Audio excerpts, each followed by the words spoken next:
Have Longines just made a Black Bay 58 rival? Let's get into it!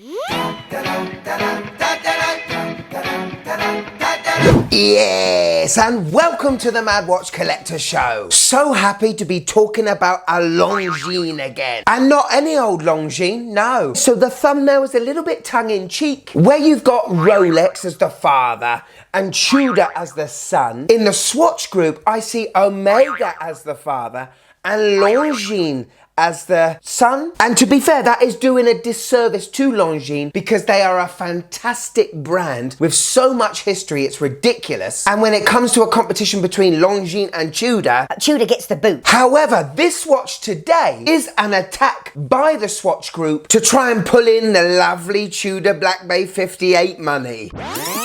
Okay, so in 2007, Longines reissued a watch that was first made in the late 50s. It was a super compressor diver. Long story short, the way the case was constructed, the deeper the watch went, the more watertight it was. Also, super compressors had an inner rotating bezel. Now, currently with the Legend Diver, you can buy it in a 42mm case size or a 36. One seems too big, the other seems too small. But on the 16th of November, they're coming out with a 39. This is also the first Legend Diver to be properly ISO certified. So a proper diver's tool watch. There is one huge sticking point I'll save till the end, but is this new 39mm Legend Diver worthy of your monies? I've got to say a huge thank you to Ryan at Francis & GAYE. He sent me this watch in for review. They are an authorised dealer of many amazing brands at really competitive prices. The description to this watch is down below, and why not have a browse on the website, because you may find a bargain of something else you're interested in. Okay, time to see the watch. Oh, and we can't forget at the end of the show, hear my wife's first impressions. Are you Longines ready? Let's go.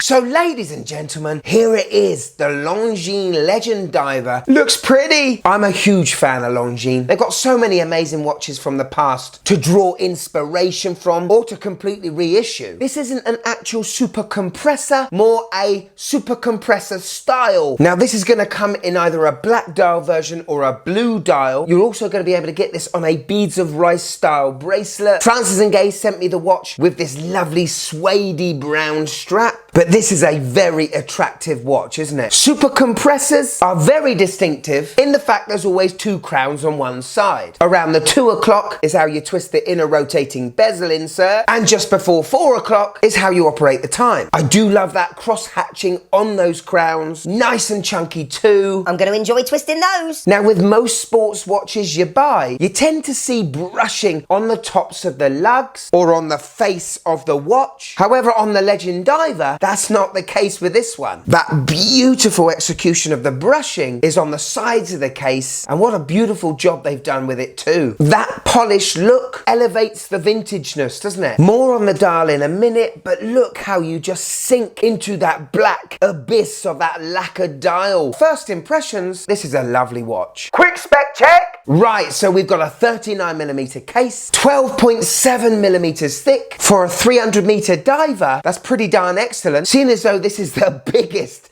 boxed dome sapphire crystal I have ever seen on a watch. You only get boxed domes like that if you spend a bit of money. Just over 47 lug to lug, and that sweet number, 20mm lug width. This watch is going to pair with so many of your straps. Now both crowns are screwed in, and we have a screw-in case back, giving us a beautiful ISO certified 300 meters of water resistance. The case back looks a little bit different to the 42 and 36mm, just in terms of the polishing and the sandblasting in the middle. Do love that little diver swimming away, don't you? Let's have a go with that bezel, shall we? So the unscrewing is towards you. Lovely pop. And there is a very faint ratchet. It's bi-directional. The beauty about this feature is that when you have set your bezel, you can screw it down and it 100% will not move again. I am definitely a twisty external bezel guy, but for someone that likes a collection of dive watches with a bit of variation, a super compressor or compressor style is a great option. Now let's talk about this strap And even though it is beautifully made, definitely a luxurious cowl was used to make this strap. It is stiffer than a stiff man's stiff bits. It is going to take weeks to break in. However, this is the type of strap that is going to look amazing once you have broken it in and go beautifully with the watch. Could you just click that like button, please? It really helps the channel.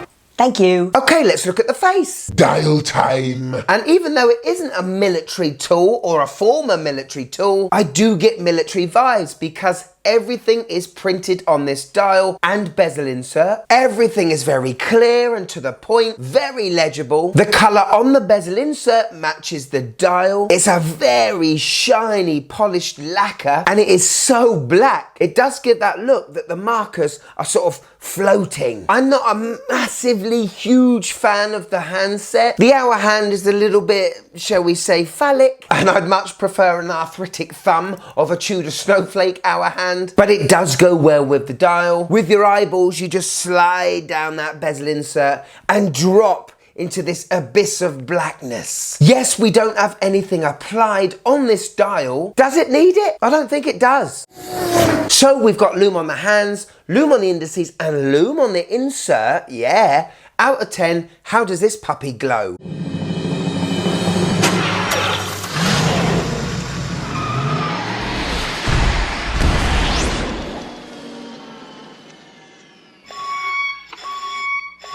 So with all Longines, you have in-house caliber movements, which are, to be fair, movements based on ETAs. Inside this, we've got a caliber L888, 21 joules, beats away at 3.5 hertz, 25,200 beats per hour. This movement is chronometer certified, which means it has been tested in all sorts of positions before it gets plonked in the case. And on my time grapher, I'm getting +1 second a day. This thing's purring like a kitten. Anyway, something I haven't mentioned till now, I don't know why, there's no date window, which is something you did have with the 42mm case. Lovely jubbly!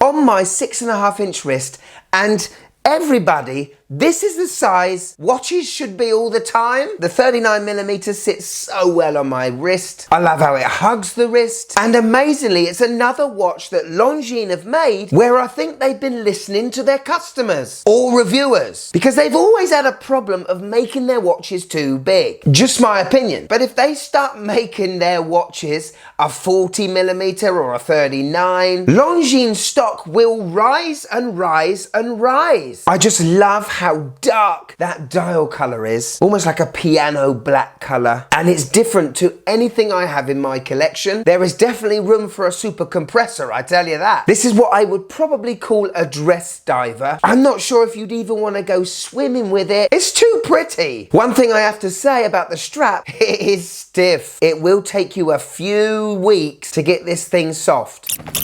Positives, well, we've got to talk about the size first. Longines has nailed this size. This does look vintage military to me, and I love the overall vibe it's given me. I still haven't bought a Longines, but if they continue to make watches 38, 39, 40mm, it won't be long. Negatives.